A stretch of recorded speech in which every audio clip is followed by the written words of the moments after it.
네, 어제 서울 도심 그야말로 일촉즉발이었죠. 건설노조와 금속노조를 포함한 민주노총 집회로 위기 상황이 여러 번 있었습니다. 그렇다면 왜 노조원들이 서울 도심에서 총파업대회를 열고 있는지, 또 그 이유, 또 정당성은 있는지 좀 궁금한데요. 김대현 평론가 어떻게 보십니까? 우선 대한민국 국민 누구나 집회와 결사의 자유가 있죠. 예. 노조도 마찬가지입니다. 그런데 이 시위와 어떤 총파업 이 두 단어가 어느 순간부터 노조의 전유물처럼 이렇게 비춰지는 측면이 없지 않아 있어서 좀 씁쓸한 부분이 없지 않아 있습니다.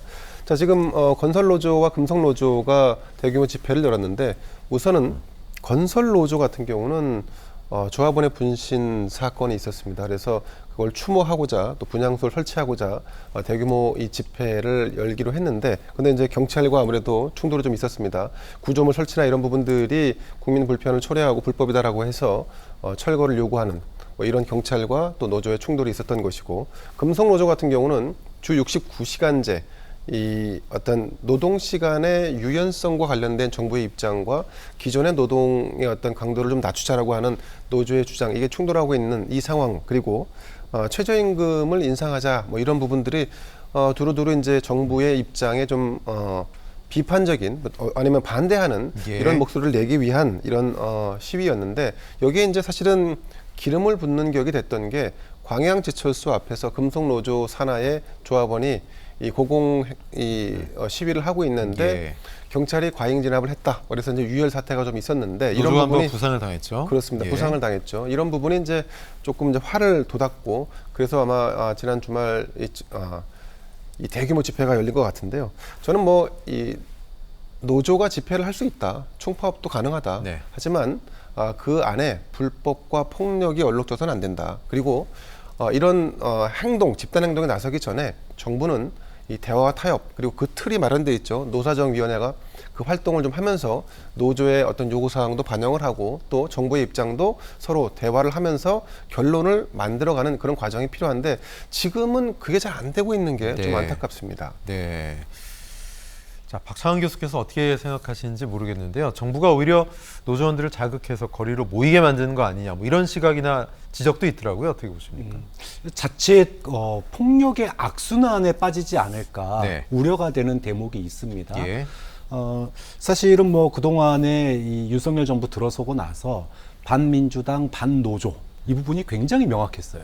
특히 노조의 불법에 대해서는 좌시하지 않겠다, 이 부분을 굉장히 강조를 했는데, 이제 그 지난 5년 또는 지난 10여 년 동안 민노총이 아무래도 이제 대기업 노조, 또 정규직 노조로 돼 있습니다, 주로.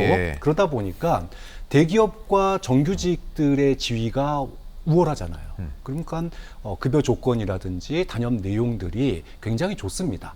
그러다 보니 사실은 우리 사회가 양극화로 접어들면서 비정규직, 청년들은 특히나 대기업도 못 들어가고 정규직도 안 되는 이런 근무 현황에 있는 사람들이 많은데, 이들과의 괴리감이 이제 생겨난 건데, 보수 정권 같은 경우 보수 정당이 이 부분을 굉장히 이제 정치적으로 활용을 한 거죠. 그래서 민노총과 산별 노조들을 귀족 노조로 이렇게 몰아세웠고, 이게 또 일정 부분 청년들에게 먹혀 들어간 면이 있습니다.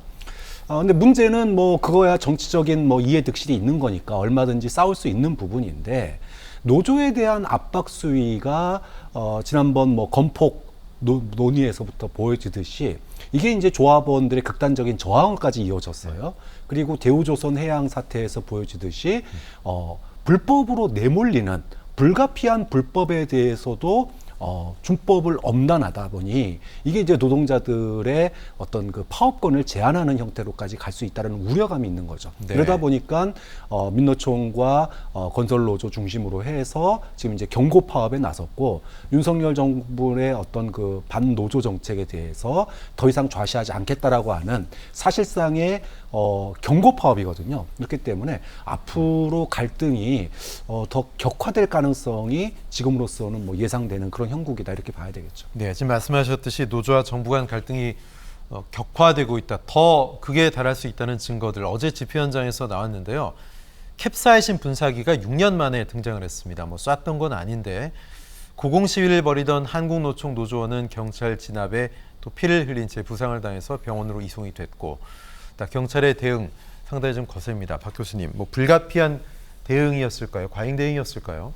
우리가 이제 뭐 일반적으로 윤석열 정부나 또는 경찰에서 불법을 막겠다라고 하는 거를 비난하는 국민들은 아무도 없습니다. 네네. 근데 문제는 우리 사회에 소위 말해서 대기업이나 정규직 노조 외에 소위 말하는 비정규직, 하청, 이분들이 불법으로 불가피하게 내몰린 상황들이 굉장히 많다라는 거예요.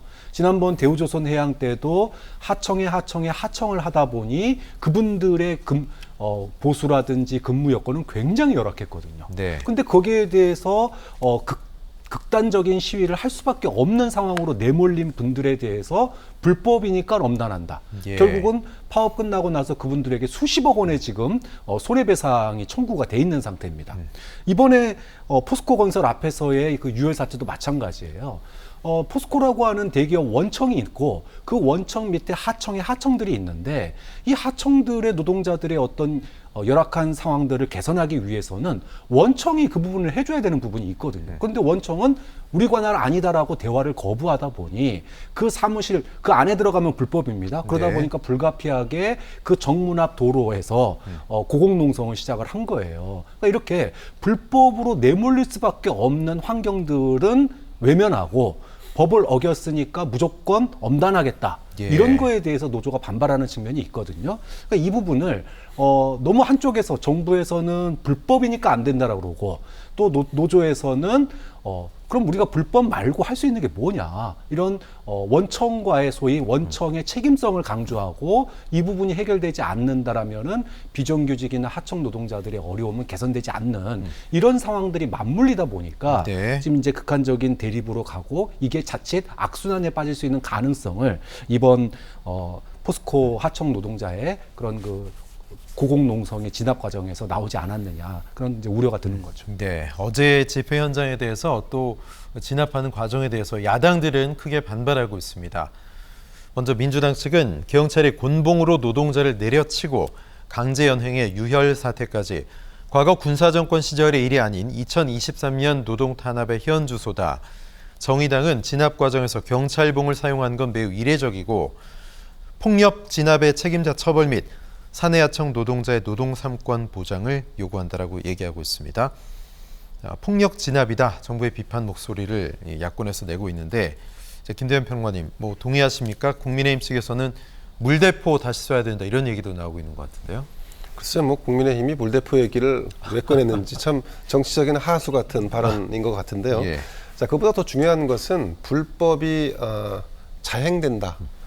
그 불법을 그러면 그대로 방치할 것인가? 네. 그 국가가 존재하는 한 제가 볼 땐 불법이라고 규정되어 있는 사안은 사실은 강력하게 진압하고 또 처벌하고 그런 일이 재발되지 않도록 하는 것이 또 정부의 역할이라고 봅니다. 그런데 더 큰 문제는 말이죠. 민주당이 지금 이 상황을 이 마치 폭력으로 진압한 경찰이 모든 문제를 가지고 있는 것처럼 이렇게 얘기하는데 네. 사실 이렇게 경찰 보응이 등장하게 된 그 전 단계에는 이 불법 시위를 하고 있는 그 시위자가 먼저 쇠파이프를 휘둘렀다라는 뭐 이런 보도도 있었습니다. 그러니까 노조원이 휘두른 쇠파이프는 용인될 수 있는 것이고 경찰이 휘두른 경찰봉은 용인될 수 없다. 절대 불가하다. 이건 사실 70년대, 80년대 독재 시대에 있었던 경찰들이 그 당시에 앞잡이를 했던 이런 오명을 썼던 시절이 있었지 않습니까? 근데 지금 시대에 과연 민주당의 주장이 맞는가? 네. 그리고 또 한 가지, 제가 민주당이 이렇게 무슨 뭐 폭력 진압을 했다 이렇게 주장하기보다는 불법은 엄단할 수밖에 없는 그건 뭐 불가한 것이죠. 자, 그런데 박창환 교수님 말씀하신 것처럼 하청의 재하청 이런 구조적인 문제와 결함 그리고 그 환경들이 있습니다. 그거를 해소하는 역할을 누가 하느냐? 그게 정치가 하는 겁니다. 네. 근데 지금 민주당이 그런 정치는 하지 않고 이렇게 집회와 시위를 하고 있는 어떤 일단의 세력과 마치 연대하는 양, 그들을 무작정 두둔하는 양 이런 행태를 보이는 것 자체가 저는 직무유기라고 봅니다. 자, 그리고 경찰이 경비 업무를 서는 것은 어떤 노조에 대한 이 탄압이나 어떤 강제를 하기 위한 목적보다는 이 노조가 파업을 하고 시위를 벌일 때 국민의 절대 안전을 어떻게 보장할 것인가, 지킬 것인가에 대한 경비라고 하는 고유의 업무를 하는 거지 않습니까? 근데 그것이 어떤 상황에서 일반 국민에게 과도한 불편을 초래하거나 불법적인 부분이 발생한다라고 한다면 그러면 진압을 할 수밖에 없는 상황인 거죠. 그거는 뭐 사실은 시위를 하는 것이, 집회를 하는 것이 권리이듯이 또 경찰은 자신들의 고유 업무를 하는 것이다. 이렇게밖에 볼 수 없다.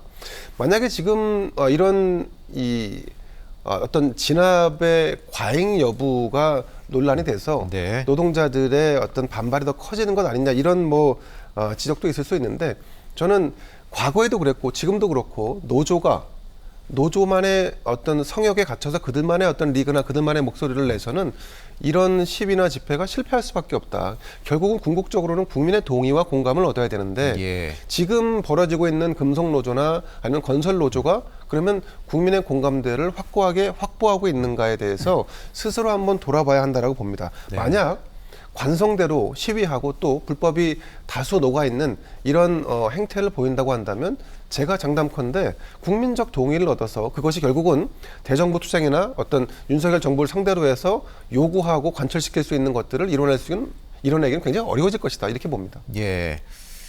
자, 노정 갈등이 극에 달하고 고민도 커지고 있습니다. 일단 뭐 재계에도 부정적인 영향을 줄 거다 이런 분위기인데, 그런데 당정은 오히려 이번 갈등으로 지지층 결집 효과를 보고 있다 이런 분석도 있습니다. 과거에 지지층 결집을 하면서 윤석열 대통령이 지지율 반등, 노조에 대한 강경 대응으로 이끌어냈던 그런 경험들이 있기 때문에 우선 지지층을 결집을 하고 그 다음에 이제 외연을 확대해서 중도층으로 간다. 뭐 이런 전략이 아니냐 이렇게 보는 시각도 있는데 여기에 대해서 어떻게 보세요? 이거는 뭐 정치 공학도 아니고 정치 기술적 어떤 네. 그런 해석이 아닐까 싶은데요. 예. 노조를 때리면 보수 정당, 보수 세력이 결집한다? 제가 볼 땐 말도 안 되는 소리라고 봅니다. 지금 현재 노조에 대한 이 정부의 어떤 약간 경직된 대응은 예. 사실은 노조 스스로가 초래한 측면이 없지 않아 있습니다. 이 대형 노조가 얼마나 기득권화되어 있는지를 사실 국민들이 다 알고 있습니다. 더군다나 이 매번 불법 파업과 시위로 인해서 그 불편을 국민들이 고스란히 떠안아 왔습니다. 그럼에도 불구하고 국민들이 그걸 참아왔던 것은 노조가 스스로 무언가 목소리를 내야 할 필요성이 있기 때문에 움직이는 것이겠구나 라고 해서 약간의 양해를 해준 것이었는데, 지금 돌이켜보면 국민들이 느끼는 불편, 이 피로감은 너무나 크다. 그리고 이 노조가 일부, 전체는 아니겠습니다만 일부는 이념적인 편향화도 드러나고 있습니다. 자, 여기에 더해서 이 반복되는 어떤 이 정부와의 충돌, 이런 부분들도 사실은 이제는 노조도 어떻게 보면 정상화 혹은 선진화가 필요한 것이 아닌가라고 하는 그런 요구도 국민들이 가지고 있습니다. 네. 그러면 노조를 때려서 보수 정당이 아니면 보수 진영이 집결한다라고 하는 그 어떤 프레임이나 논리보다는 지금의 노조는 어떤 식으로든지 변화가 필요한 것이 아니냐라고 하는 국민적 공감대가 더 크다라고 저는 봅니다. 그래서 뉴스의 가치나 밸류 측면에서도 후자가 더 주목을 끌고 있는 것이 아닌가 싶은데, 하지만 이제 그럼에도 불구하고 정부는 이 노조원들도 국민의 한 사람들 아니겠습니까? 대화의 문을 열고 대화를 할 수 있는 준비를 해야 됩니다. 예를 들면 예. 노사정위의 어떤 특정 인사가 과도한 경직성으로 노조와 대화를 방해하고 있거나 아니면 막고 있다라고 한다면 그런 부분에 대한 수정, 교체 이런 것들도 필요에 따라서는 선택해야 할 수밖에 없다라고 봅니다. 네. 이런 가운데 주목할 뉴스가 나왔는데요. 대통령실과 정부 국민의힘이 김문수 경제사회노동위원회 위원장, 경산호 위원장의 교체 필요성에 대해서 논의했다. 이런 한겨레 신문의 단독 보도가 나왔습니다. 박 교수님, 이게 사실일까요? 아니면 행간을 어떻게 읽어야 되겠습니까? 글쎄요, 사실 여부는 이제 후속 보도를 좀 봐야 될 것 네네. 같습니다. 그런데 나오는 시기는 충분히 나올 수 있는 상황이 예. 됐습니다. 사실 경산호위라고 하는 게 우리가 이제 노사정 대타협 여기서 나온 거 아니겠습니까? 네. 그게 현재 이름이 이제 경산호위인데, 사실은 김문수 위원장이 여기 갈 때부터 논란이 많았어요. 당시에도 좀 논란이 있었죠. 그렇죠. 예. 김문수 위원장이 과거에는 제야 노동운동을 했던 분이시지만 네. 최근에는 극우적인 시각을 드러낸 분이거든요. 우리가 앞서서 민노총이나 금속연맹 이런 산별 노조에 대해서 보수 인사들이 어떤 시각으로 바라보는지에 대해서 앞서 잠깐 김대현 평론가도 얘기하셨지만, 사실은 이제 정부가 노동자와 그다음에 사용자 요 사이에서 중립을 지켜야 됩니다. 예. 그런데 우리나라의 노조 조직률은 10%도 안 돼요. 그러니까 아직까지 대한민국에서 노조한다 그러면은 굉장히 이상한 눈으로 봅니다. 네. 아직까지 우리나라는 노조 조직률이 안 돼 있고 특히나 비정규직, 미조직 노동자들도 굉장히 많고 그리고 사용자의 불법에 대해서는 굉장히 관대합니다. 아직도 관대합니다. 자, 이런 상황에서 양측의 불법에 대해서 다 같이 이야기를 하고 균형감이 있어야 되는데 이번에 김문수 경산노 위원장 같은 경우에 지난 3월 달인가요? 무노동 저임금이 감동이다 이런 얘기를 했어요. 네. 그럼 노동자의 일방 소위 말해서 대기업 노조, 귀족 노조라고 하면서 그러면은 대기업이 아니고 귀족 노조가 아닌 일반 노동자들에 대해서는 대우해줘야 되는데 그들에 대해서는 어떠한 지원도 하지 않은 채 무노동 저임금만 얘기한다 그러면 이렇게 되면은 결국은 뭐가 됩니까? 노동자들의 권리만 약해지는 측면이 있는 거거든요. 네. 이런 것들이 결국은 김문수 위원장의 어떤 그 기동의 여지를 스스로가 좀 줄인 면이 있다. 특히나 이번 아까 그 포스코 그 하청 노조의 사태로 인해서 한국 노총마저도 이 대화에서 지금 빠지겠다라고 하는 상황이거든요. 자, 이렇게 되면 김문수 위원장의 입지는 더 좁아질 수밖에 없죠. 자, 이런 상태다 보니까 지금 소위 대통령제 일각에서 판바꾸기 해야 되는 거 아니냐. 그동안에 김문수 위원장을 통해서 어떤 한국 노총이나 또는 제3노총과의 어떤 대화를 이끌어 보려고 했는데 네네. 이게 결국은 실패한 게 드러났거든요. 그러다 보니까 일종의 토사구팽 또는 뭐 판바꾸기 이런 시도로서 지금 인사 얘기가 나오고 있는 거 아니냐 이런 해석들이 있습니다. 예, 노정 갈등이 극으로 치닫고 있으면서 국민들은 좀 우려의 시선으로 이 사안을 바라보고 있는 것 좀 명심했으면 좋겠습니다.